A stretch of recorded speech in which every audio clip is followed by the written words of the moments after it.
Capricorn, this reading honestly brought tears to my eyes. The cards are showing a moment so powerful that your life may never feel the same again. This could be the turning point you've been waiting for. I want to tell you something before we begin, and I want to tell you the truth of it, because I don't think I can sit here and pretend otherwise. I had to stop. I sat down to record this 3 separate times. 3 times I sat up, 3 times I laid out the cloth, 3 times I put my hands on the deck, and 3 times I had to get up and walk away. Because I could not hold the energy that was coming through without it moving something in me that I wasn't prepared for. I'm not saying that for effect. I'm not saying it to make this sound bigger than it is. I'm saying it because I think you deserve to know what it costs, sometimes, to sit down and actually feel what a person is carrying, and then to say it out loud to them. Because when I open myself up to whoever is on the other side of this screen, whoever is meant to find this reading, whatever hour it is where you are, whatever room you're sitting in, whatever you were doing 3 minutes ago before this pulled you in, when I opened myself up to you, the first thing I felt was not the future. It was the weight. And I have to name the weight before I can tell you what's coming, because if I skip past it, if I jump straight to the good news, the bright news, the your life changes news, then I'm doing what everyone else in your life has done. I'm rushing you past the part where you needed to be witnessed. So we're not doing that today. Not here. Not in this reading. Today we're going to sit in it first, and then we're going to walk out of it together. Wherever you are, get comfortable.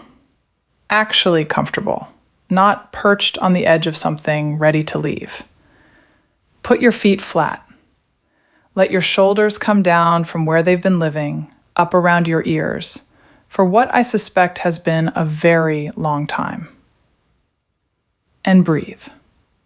Not a deep, performative, spiritual breath, just a real one. In and out. You're here now. That's all you have to do. I want to describe to you what came through because I think you need to hear it described accurately by someone who is not looking away from it. The first thing I felt was tiredness, but not the tiredness of a long day, not the tiredness that a night of sleep fixes.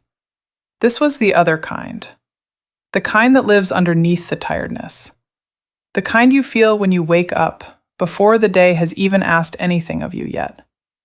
The kind that makes getting out of bed feel less like a beginning and more like a negotiation you lose every single morning. That kind of tiredness doesn't come from doing too much. It comes from carrying too much for too long without ever being allowed to set it down. And I felt the shape of what you've been carrying. Not the details. The details are yours, and they're different for every single person watching this. But the shape, the weight of it, the particular way it presses. You have been the strong one, for someone, for several someones, maybe for everyone. You've been the one people come to, the one who holds it together, the one who has the answer, or finds the answer, or invents an answer because someone needs one and there's nobody else. You've been the reliable one, the steady one, the one who doesn't fall apart. And do you know what happens to people like that? Nobody checks on them because nobody thinks they need it. Your competence became a wall. Your strength became a reason for everyone to stop looking closely. And so you have been quietly, invisibly, uncomplainingly falling apart in a room full of people who genuinely believe you're fine because you told them you were, and because you're very, very good at making it convincing. I want to say this to you plainly, and I want you to let it land. You are not fine, and that is not a failure. You are exhausted from a job nobody gave you, nobody thanked you for, and nobody is ever going to relieve you from until you put it down yourself. The second thing I felt was the disappointment. Not one disappointment. The accumulation of them. The way they stack. Because a single disappointment is survivable. Anyone can survive one. What breaks people is the pattern. The fourth time. The seventh time. The moment where you stop being able to tell yourself this was just bad luck. And you start to wonder if the problem is you. You've had that moment, haven't you? You've had the moment where you looked at your own life and thought, maybe I'm just not one of the people this happens for. Maybe good things happen to other people. Maybe love works out for other people. Maybe money comes easily to other people. Maybe there's some rule, some code, some obvious thing that everybody else understood and nobody ever explained to you. And you've spent your whole life a half step behind, working twice as hard for half as much and smiling about it, because what else are you going to do? I felt that thought in you, that quiet, corrosive, 3 a.m. thought. And the third thing I felt, and this is the one that stopped me, this is the one that made me put the deck down and walk away from the table, is that you kept going anyway. Do you understand what that means? Do you understand how rare that is? Because you had every reason to stop. You had every reason to close. You were handed over and over again a perfectly reasonable justification to become bitter, become hard, become one of those people who has decided that hope is for fools, and the only safe posture is the one that expects nothing. And you didn't take it. You are still here. You are still watching a video about your future, which means whatever you say out loud, some part of you is still reaching. Some part of you still believes there's something on the other side of this. Some part of you, after everything, is still soft. That part of you is not naive. That part of you is not stupid. That part of you is the single most valuable thing you own, and it is the reason everything is about to change. Because the universe does not reward the people who never got hurt. It rewards the people who got hurt and stayed open anyway. Now let me tell you about the moment you're in. Not the moment in general, the specific energetic moment, the one I've been feeling build for weeks. There is a threshold quality to this time, a hinge quality. Have you ever stood in a doorway between 2 rooms and felt the temperature change? One side warm, one side cool, and you can feel the exact line where one becomes the other? That is where you are standing right now, energetically, in your life, on a line. Behind you, the long corridor of everything you survived. Ahead of you, a room you have never been in.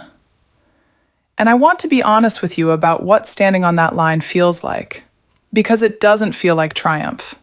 It doesn't feel like celebration. It doesn't feel like arrival. It feels like grief. That's the part nobody prepares you for. When the thing you prayed for actually starts arriving, the first sensation is usually not joy. It's mourning. Because in order to walk into that new room, you have to let go of the identity that survived the old one. And that identity saved your life. The version of you who armored up, who anticipated the disappointment before it came so it couldn't blindside you, who kept one foot out of every door, who never asked for anything so they could never be refused. That version of you was brilliant. That version of you was a genius of survival. That version of you got you here, and that version of you cannot come with you. That is what you are grieving. That is why this feels strange, why the good news landing in your life keeps arriving with a strange hollow feeling underneath it. You're not ungrateful. You're not broken. You're shedding. And shedding hurts, even when what's underneath is more beautiful. For some of you, this is showing up as an actual ending. Something is finishing. A relationship, a role, a job, a chapter, a friendship that used to fit and now doesn't. And you've been trying to hold it together out of loyalty. Loyalty to who you used to be, and to who they used to be, and to a version of the arrangement that stopped existing a long time ago. For others of you, nothing external has ended yet, but something internal has. You've stopped believing in something. A story, an excuse, a hope you'd been keeping alive on life support. And the silence where that story used to be is deafening, and you don't know what to put there yet. Both of you are in the same place. You're in the gap, the in-between. The part of the story where the old world is gone and the new one hasn't announced itself. And I need you to hear this. The gap is not a punishment. The gap is a passage. You are not lost. You are in transit. There's one more thing I'm picking up about this specific season, and I want you to pay very close attention here because it's precise. Something is going to be revealed. Something you have suspected, but not confirmed. Something you felt in your body, but talked yourself out of, because you had no evidence, and because you've been trained, badly, unfairly trained, not to trust yourself. The evidence is coming. For some of you, this is about a person. You have felt something off. You felt a coolness, a distance, a wrongness, an inconsistency between what someone says and what someone does. And you have driven yourself half mad, wondering if you're imagining it, if you're being paranoid, if you're the problem. You are not imagining it, and it's coming to the surface. For others of you, this is about an opportunity you didn't know existed, something happening behind a door you didn't know was there, a conversation about you in a room you weren't in. And that too is about to surface. Either way, the fog lifts in this season, and even where the truth is uncomfortable, it is going to set you free, because you have been navigating your entire life with a broken compass, and someone is about to hand you a working one. Let me shuffle, let me be quiet with the deck for a moment and hold your energy. I call this spread the weeping gate, and I want to explain why before I turn a single card, because the name matters. In old architecture and old cities, there was often a gate through which the mourners passed. Not the celebration gate, not the market gate, the gate you walked through carrying grief. And here is what people forget about that gate. It was the same gate you came back through. It was not one way. It was the gate of leaving, and it was also the gate of returning. The same stones, the same arch. What changed was you. That's what this spread is. 5 positions, 5 stones in the arch. The weight, what you have carried. The wound, where it entered you. The turning, the mechanism of the change. The gift, what arrives. The gate, who you become on the other side. Let me pull. The first card, the weight, the 9 of Swords. Oh, I'm so sorry. The 9 of Swords. The card of 3 in the morning. If you've never seen this card, let me describe it, because the image tells you everything. A figure sitting bolt upright in bed, face buried in their hands. Behind them, on the wall, 9 swords hang suspended in the dark. Not stabbing, not falling, just hanging there. Suspended. That's the cruelty of it.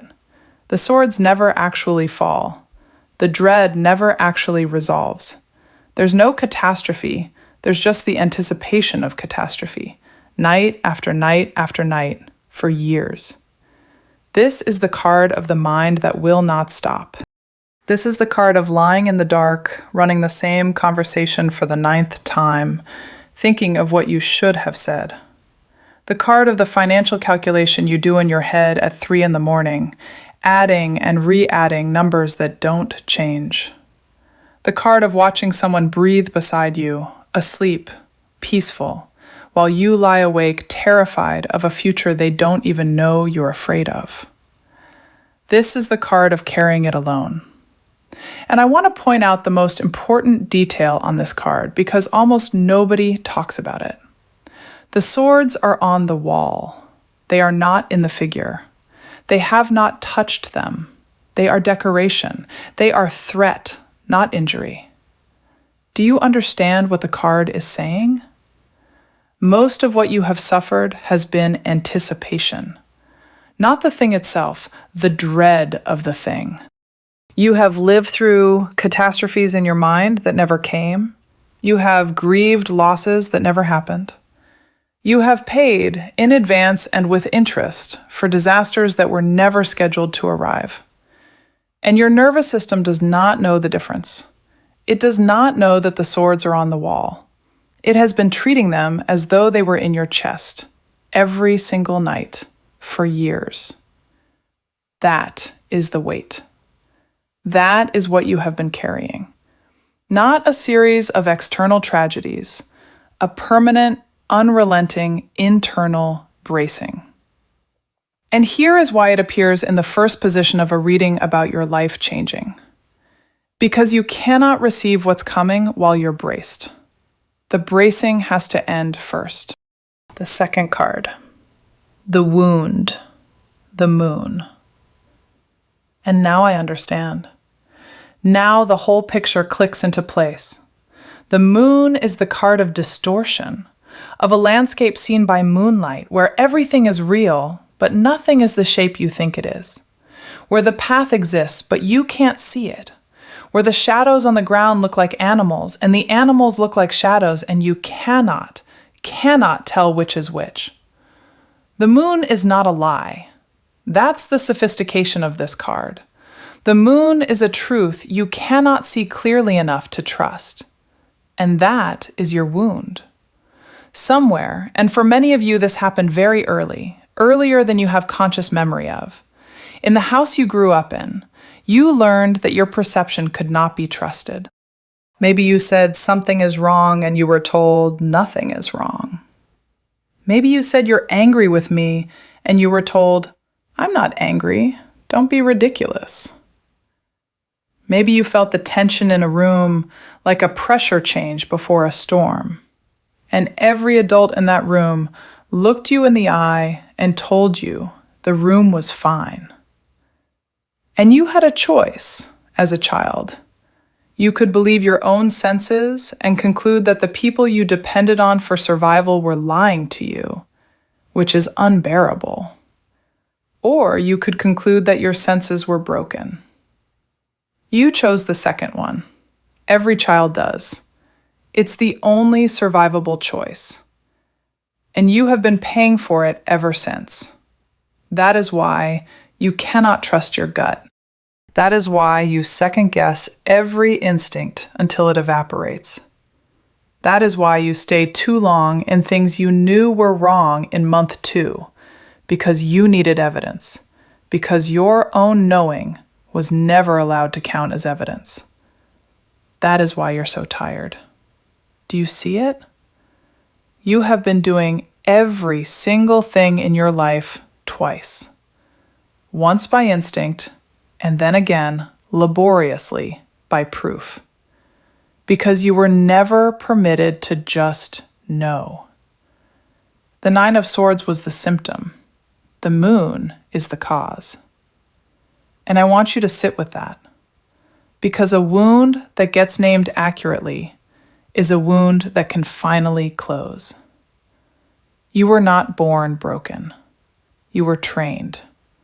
And what was trained can be untrained. The third card, the turning, the Eight of Cups. I actually laughed when this fell, not because it's funny, because it's so exactly right that it's almost absurd. The image, a figure with their back to us, walking away. Behind them, 8 cups, arranged carefully, stacked neatly, not broken, not spilled, not destroyed. Perfectly good cups. And the figure is leaving them anyway, walking uphill, into the dark, under a moon. Under the moon. The same moon from your second card. That's not an accident. The deck is talking to itself. Here is what the Eight of Cups means, and I need you to hear it precisely, because it is the most misunderstood card in the deck. This is not a card about escaping something bad. This is a card about leaving something that isn't bad enough. That's the horror of it. That's why it takes people years. If the cups were shattered, you'd have left already. If the relationship were abusive, if the job were cruel, if the friendship were openly hostile, you would have gone. You are not a coward. You've walked away from bad things before, but it isn't bad. It's fine. And fine is the strongest cage ever built. There is something in your life right now that is perfectly adequate and is quietly killing you. For some of you, that's a relationship.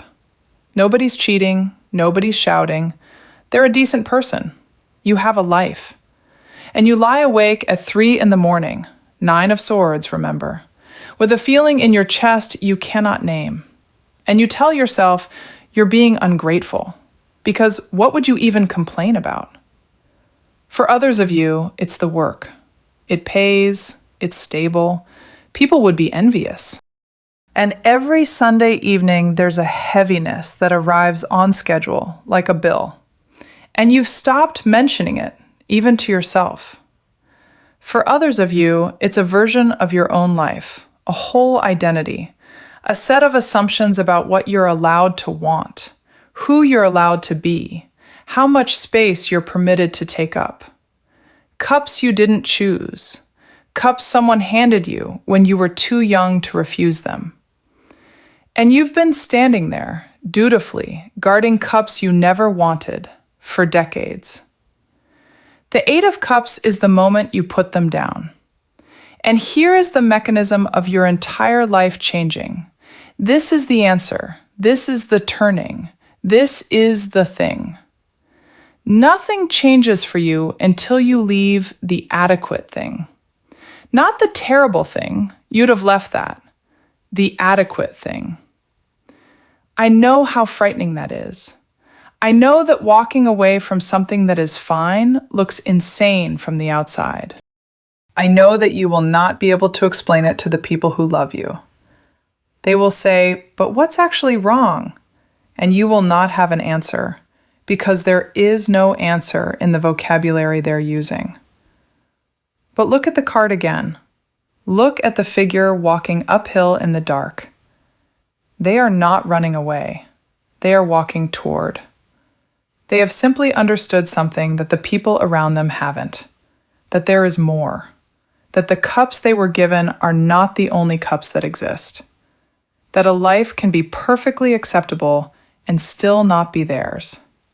And the moment they turn, the exact moment, the moment captured in this card, is the moment their entire life changes. That moment is happening for you now. Let me pause here. I want to pause because I've been watching this reading unfold, and I know that at least one of these cards has just landed somewhere in you in a way you were not ready for. Maybe it was the swords on the wall. Maybe it was the child who was told the room was fine. Maybe it's the cups you've been guarding.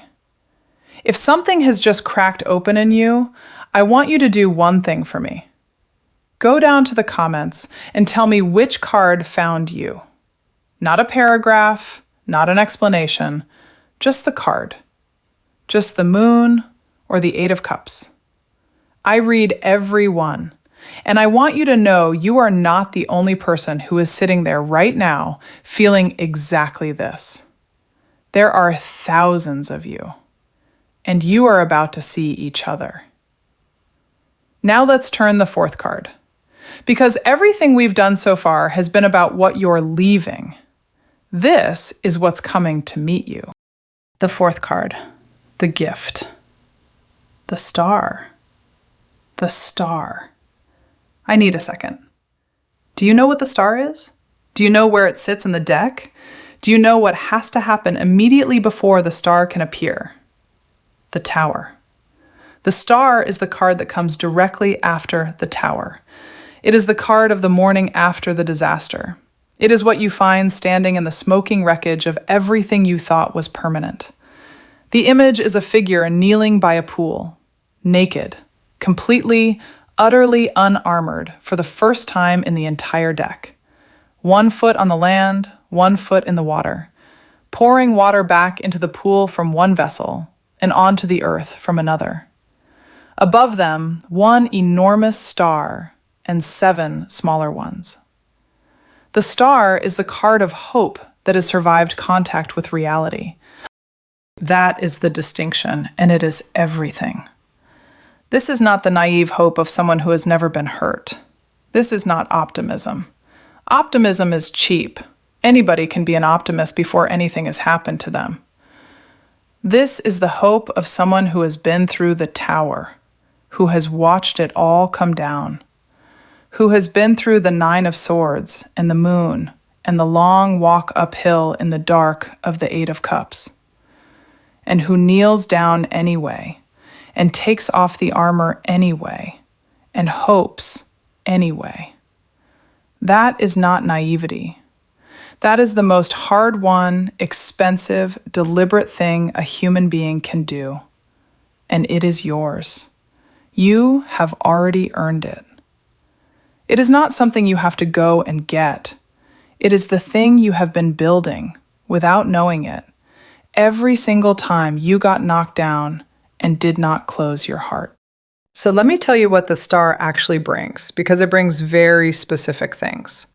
The star is the card of being seen. Not admired, not praised, seen. And there is a person, or there are people, some of you it's plural, who are about to see you. Actually see you. The version of you underneath the competence. The version underneath the reliability.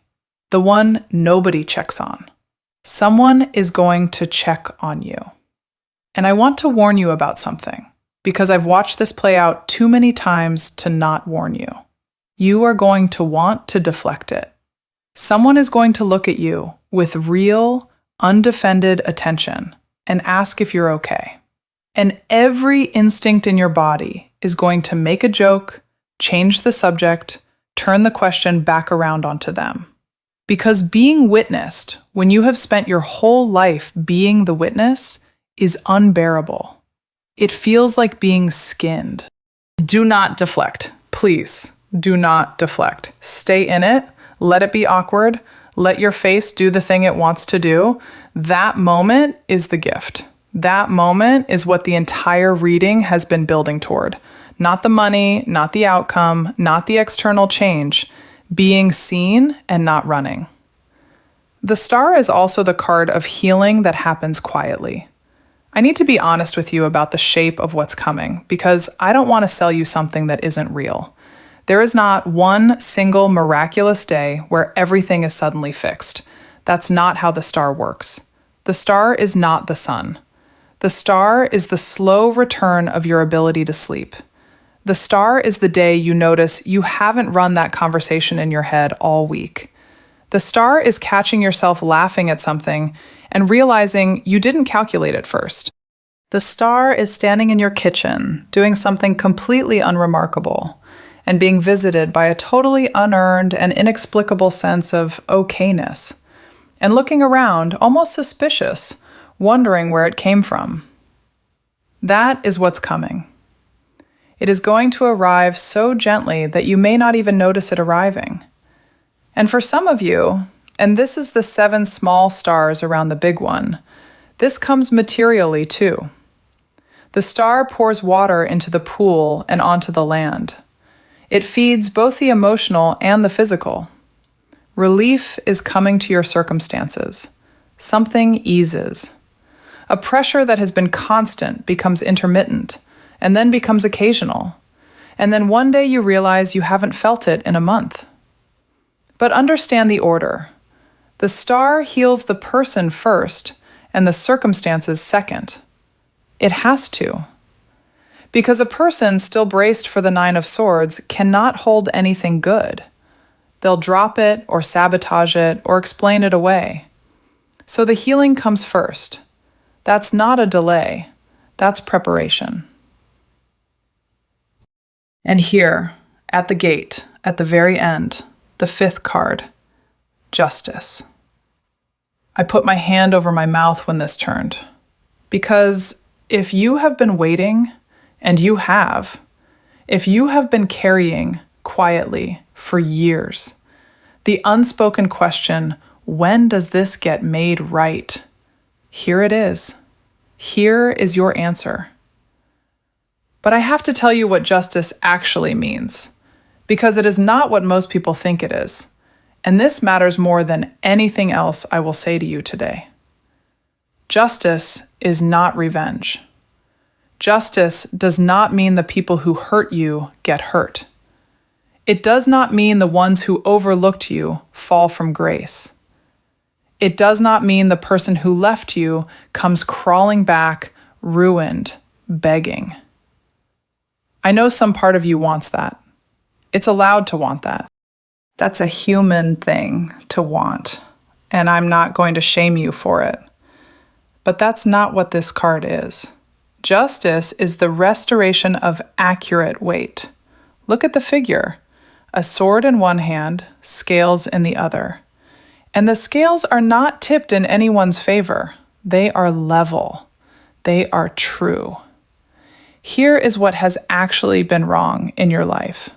Not that bad things happened. Bad things happen to everyone. What has been wrong is that the scales in your life have been miscalibrated for as long as you can remember. Your contribution has been weighed as less than it was. Your effort has been weighed as less than it was. Your pain has been weighed as less than it was. Most of all, by you. Because you were taught by the moon to distrust your own instrument. You have been running a life on a broken scale. And justice is the card of the scale being repaired. That is the change. That is the entire change. That is what I could not stop crying about when I sat with this reading, because it is so much better than revenge and so much harder to explain. Everything is about to be weighed correctly, including you, especially by you. For some of you, this is going to arrive as an external correction, something formal, a decision that goes your way, a recognition, a settlement, an acknowledgement, something official and undeniable in writing that says you were right. For those of you in a long dispute, a long negotiation, a long injustice, justice as the final card is one of the most direct answers this deck gives. It resolves. And it resolves toward truth.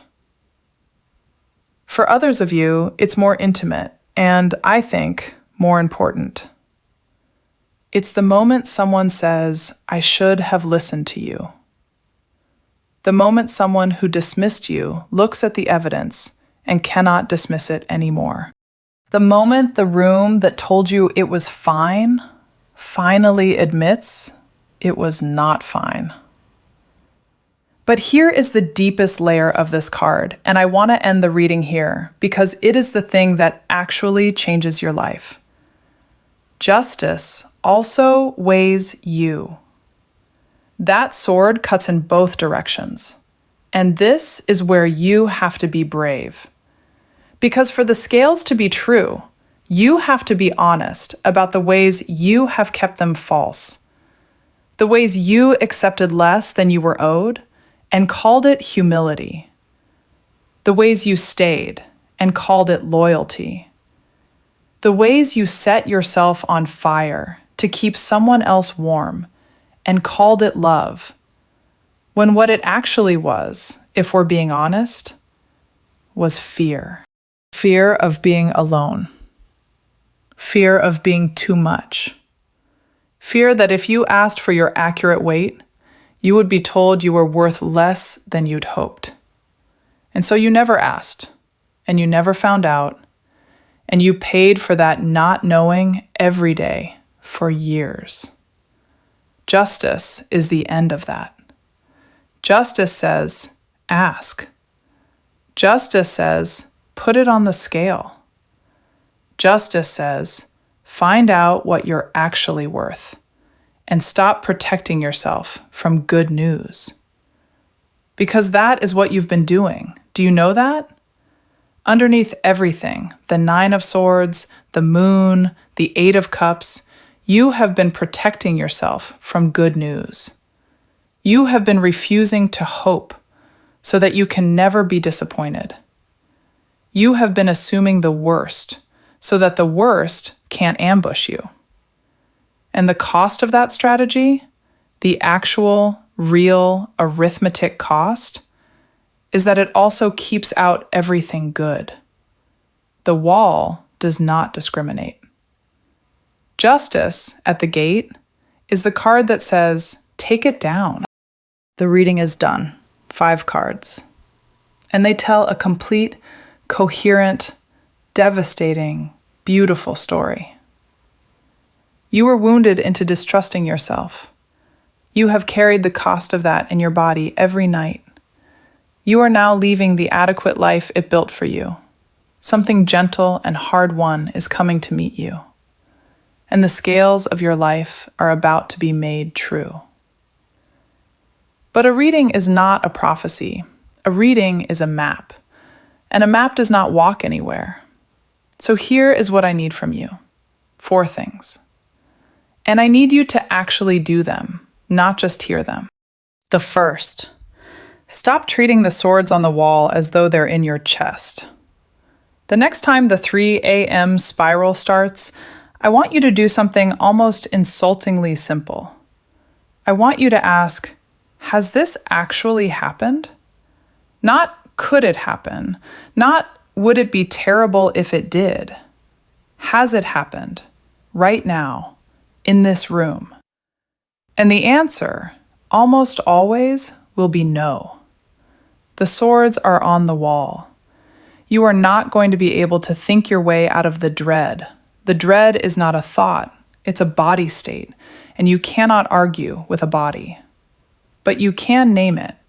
These are swords on a wall. I am safe in this room. This is anticipation and not injury.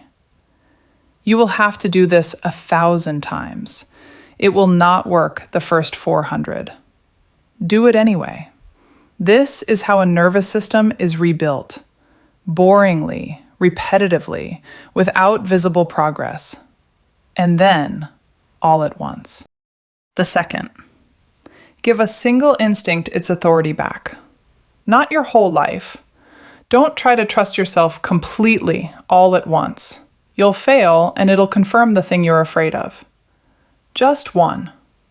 This week, pick one small thing you have an instinct about and act on it without building a case. Leave the event when you want to leave without inventing a reason. Say no to the invitation because you don't want to go, not because you have a conflict. Do not text back immediately. Buy the thing. Don't buy the thing. Take the other route home. Small, low stakes, unjustifiable. Because the moon didn't take your instincts. It took your permission to follow them. And permission comes back the way it left, one small piece at a time. The third, name the adequate thing. You do not have to leave it yet. I am not telling you to blow up your life today, but I want you to say it. Out loud, alone, in the car, in the shower, wherever you say the true things. The thing that is quietly killing me is this. That's it. Just name it. Because here's what I know about the 8 of Cups. The figure did not decide to leave on the day they left.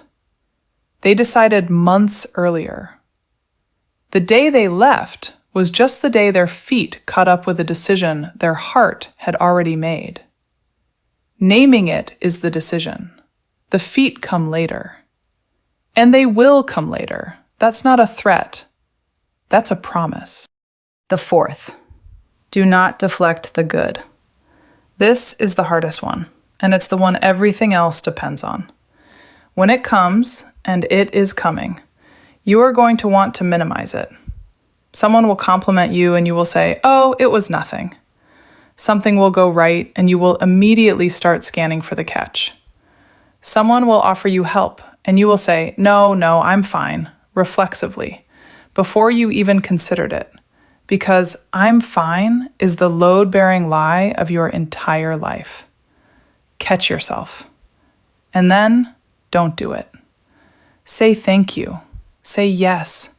Say, "Actually, I would love some help."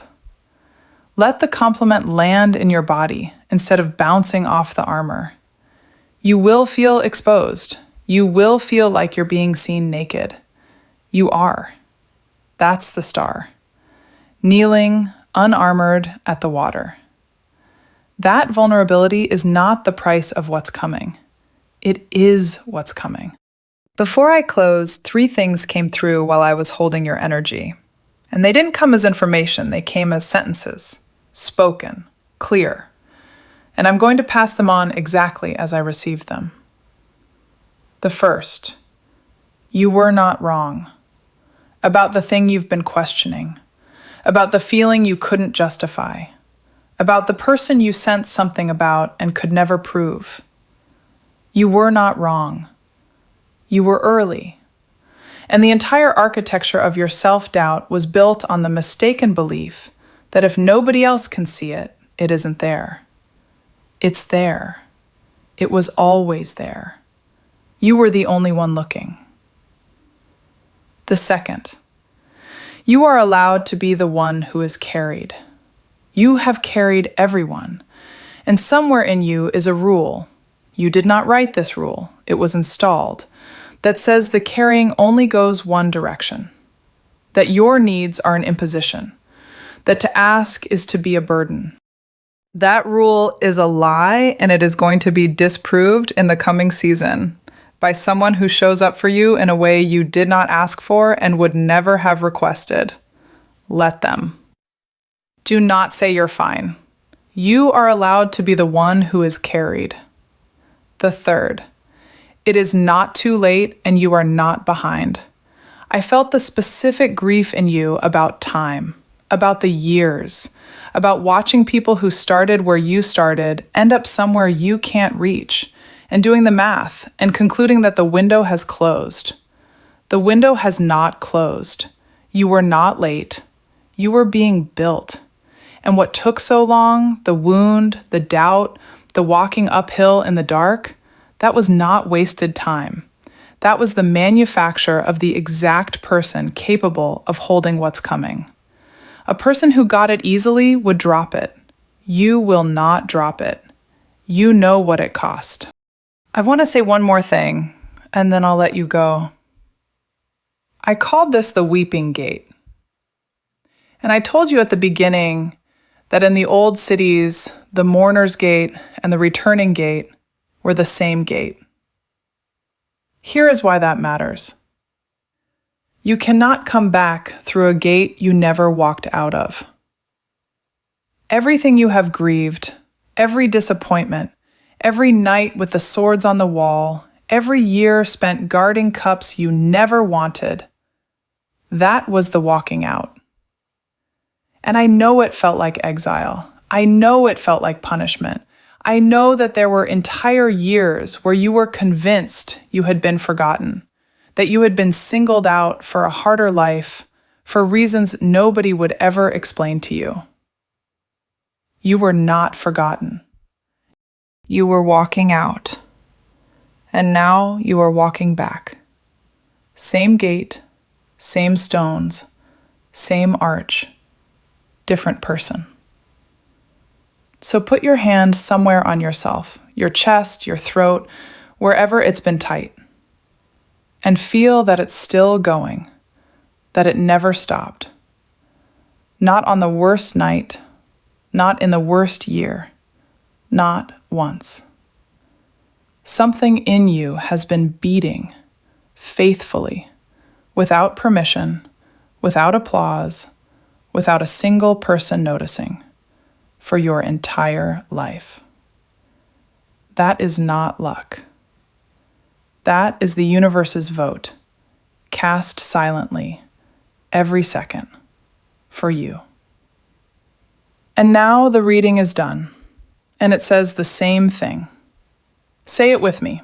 out loud, even if you feel ridiculous, especially if you feel ridiculous, because the ridiculousness is just the armor complaining. I was not wrong. I am not behind. I am allowed to be carried, and I am walking back through the gate.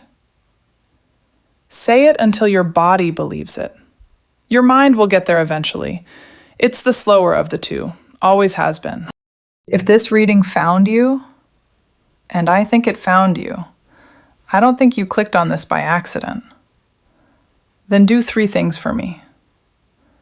Tell me in the comments which card broke you open. Just the card.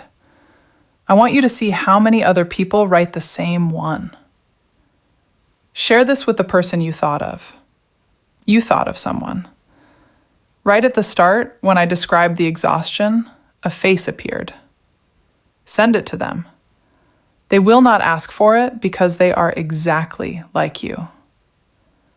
And subscribe and turn the bell on, because the next reading is a continuation of this one, and I don't want you to miss the part where it lands. I'm so proud of you. I know that's a strange thing to hear from a stranger, but I've spent 45 minutes inside your energy, and I mean it more than I can explain. You made it through the gate. Now go and be seen.